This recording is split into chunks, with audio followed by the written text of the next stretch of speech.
Hola, ¿qué tal? Buenas tardes. La vuelta al trabajo de la actividad no esencial, la mayoría a partir de mañana, sigue generando debate. Varios presidentes autonómicos no están de acuerdo y así se lo han hecho saber hoy a Pedro Sánchez, que está previsto que comparezca a partir de las 3 de la tarde. Se lo vamos a ofrecer aquí en el telediario. Durante la videoconferencia habitual de los domingos en Moncloa, los más críticos han sido los presidentes catalán y vasco. Pero la medida también ha provocado división dentro del gobierno, entre los ministros socialistas partidarios de la vuelta a la actividad y los de Unidas Podemos contrarios a ella. Desde el pasado viernes, construcción, siderurgia y el resto de actividad no esencial pueden volver a funcionar, aunque la mayoría lo harán a partir de mañana. Les contaremos cómo están ya aplicando algunas empresas el protocolo de seguridad. Sanidad recomienda que esos trabajadores lleven mascarilla si usan el transporte público. Mañana Protección Civil y los cuerpos y fuerzas de seguridad del Estado van a repartir 10 millones de mascarillas en las principales estaciones. Serán mascarillas higiénicas. Luego les explicamos cómo son y cómo usarlas. La recomendación sigue siendo que todo el que pueda trabajar desde casa lo haga. Hoy nos hemos preguntado si el teletrabajo ha venido para quedarse. Se lo contaremos en nuestra sección ¿Qué cambiará con esta crisis? Pues en esta crisis están jugando un papel fundamental los médicos de atención primaria. Atienden ante los primeros síntomas y también en la fase final, tras las altas hospitalarias. Su riesgo es alto, el mayor número de médicos fallecidos son de familia. Hoy nos acercaremos a este colectivo. Y estaremos también en Estados Unidos, el país con más contagiados y más muertes, superan ya los 20.000. Mientras en China no hay ningún muerto por segundo día consecutivo. En Wuhan vuelve la actividad empresarial, aunque con estrictos controles sanitarios a los empleados. Ante una basílica de San Pedro vacía y sin fieles, el Papa Francisco ha dado su mensaje de Domingo de Resurrección. Se ha referido al coronavirus y ha dicho que no es tiempo para el egoísmo ni para la división o la indiferencia. Mirad cómo es. Él es así, pero que... Es la sensación de compañía y bienestar que producen los animales domésticos en un tiempo en que precisamente esa compañía es tan escasa. Muchos esperan un hogar adoptivo, algo que se complica aún más en estos tiempos. Luego les contamos más. En Moncloa sigue nuestra compañera Alba Galán. Alba, ¿qué es lo más destacado de lo que ha dicho el presidente Sánchez en esta nueva comparecencia este domingo? Sí, Sánchez ha insistido en que seguimos en confinamiento. Acaba de decir, además, que cuenta con el aval del Comité Científico para que muchas personas vuelvan a trabajar mañana para ese fin del parón de la economía no esencial. Dice que estamos lejos de la victoria y que la desescalada tardará como mínimo será dentro de como mínimo 2 semanas. Dice además que no descarta tampoco, si hace falta, endurecer aún más las medidas. Todo depende de cómo vaya respondiendo el sistema de salud español. Pide también una desescalada en la tensión política, que se deje atrás el lenguaje agresivo, que se dejen atrás los espectáculos políticos, ha dicho el presidente del Gobierno, y ha apelado directamente al Partido Popular. Pide unidad de todas las fuerzas políticas y trabajar por un gran pacto nacional para la reconstrucción, tanto social como económica del país. Unidad necesaria para superar, ha dicho, la posguerra. Una unidad, además, que ha asegurado que le ha trasladado esta necesidad también a los presidentes de las comunidades autónomas, con el que se ha reunido por videoconferencia esta mañana Pedro Sánchez. En consecuencia, ser muy claro.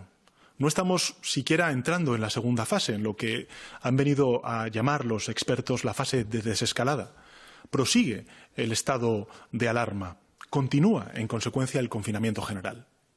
Únicamente ha finalizado la medida extrema de hibernación. La desescalada en la tensión política debe empezar ya, cuanto antes, y debe dar paso a la unidad, al diálogo, al consenso y al acuerdo. La mejor noticia que podrían recibir los españoles y españolas al salir de sus casas es saber que sus representantes políticos han sido capaces de superar sus diferencias y diseñar juntos un gran plan de reconstrucción económica y social para volver a poner en marcha a nuestro país. El Gobierno está centrado en ganarle el virus y tiene una unidad de acción total, ¿no? Que nosotros nos basamos única y exclusivamente en los criterios de los científicos para nuestra toma de decisiones.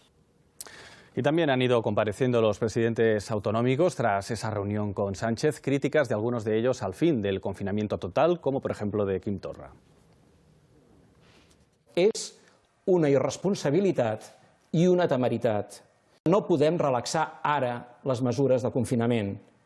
El risc d'un rebrot i d'un segon confinament són enormes. Le he pedido al presidente disminuir las incertezas y las desconfianzas en el número de fallecidos. Que clarifique cuál es el número de fallecidos por comunidades autónomas en el ámbito no solo sanitario, que lo sabemos, sino en el ámbito de las residencias de tercera edad. Necesitamos del Gobierno central más claridad y mayor previsión en sus decisiones. Creo que sería más razonable, y así lo he hecho llegar, adelantar esta conferencia de presidentes para que nuestras propuestas puedan incluirse en esa toma de decisiones y no justamente al contrario. La necessitat de la corresponsabilitat. Ningú pot mirar cap a l'altre costat. Així els exercicis de partidisme i de victimisme no tenen cap sentit, perquè això no soluciona ningú problema als ciutadans. Lo mejor que le podemos hacer la generación de los políticos de hoy es dejarle a este país un gran acuerdo de reconstrucción. Eso será lo único que de verdad haya merecido la pena. Cantabria está a favor de apoyar que el lunes se vuelva a realizar ciertas actividades productivas, porque no podemos permitir que la economía se derrumbe de manera absoluta. Y noticia de última hora, el premier británico acaba de salir del hospital donde ingresó hace una semana por coronavirus y donde ha estado en la UCI 3 días. Boris Johnson no va a volver al trabajo de forma inmediata por consejo de los médicos. Johnson ha agradecido el trabajo de todos los sanitarios que le han cuidado en el hospital londinense de St. Thomas.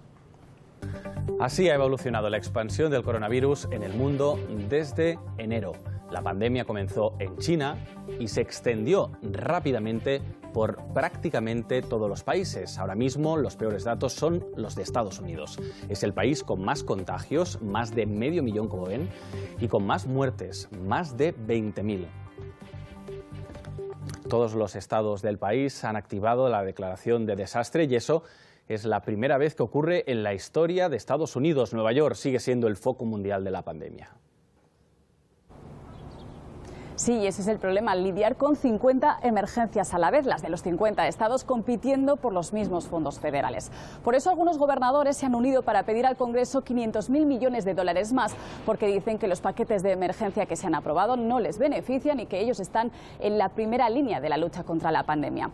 Estados Unidos es en números absolutos el país más afectado, pero también hay que destacar que proporcionalmente el índice de casos y de fallecidos aún es menor que, por ejemplo, en España. Sin embargo, Nueva York, con la mitad de nuestra población, la tasa de mortalidad y de infección ya supera a la nuestra. Y frente a este mapa, Trump medita la que reconoce podría ser la decisión más difícil de su presidencia: cuándo reabrir el país. Anoche dijo en una entrevista que la tomará pronto, basándose en los hechos y en su instinto, y algunos cargos de su administración ya están apuntando al 1 de mayo. La Unión Europea tiene ante sí un desafío histórico del que dependerá no solo su futuro, sino también el del resto del mundo. Son las palabras del Papa, que ha apelado a la solidaridad en un inédito mensaje Urbi et Orbi en el domingo de Resurrección, marcado por la pandemia del coronavirus.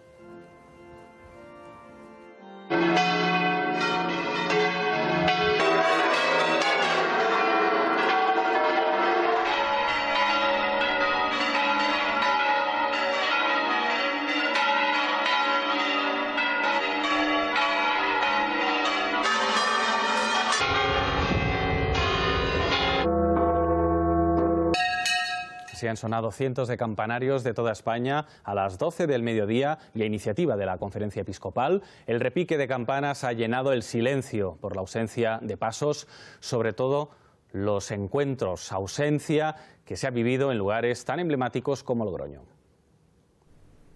Hoy aquí en Logroño tendría que haber salido el Cristo resucitado por el puente de piedra del Ebro y después todos esos riojanos y turistas se hubieran venido aquí a la calle Laurel. Sin embargo, la imagen es esta, vacía, cerrada, algo que no ocurrió ni siquiera durante la Guerra Civil y que, como imaginan, trae grandes pérdidas para bares y restaurantes. En concreto, desde el sector hostelero nos cuentan que dan el año o parte de él prácticamente por perdido, al igual que casas rurales, hoteles y floristerías que están sufriendo especialmente en esta Semana Santa sin procesiones ni celebraciones.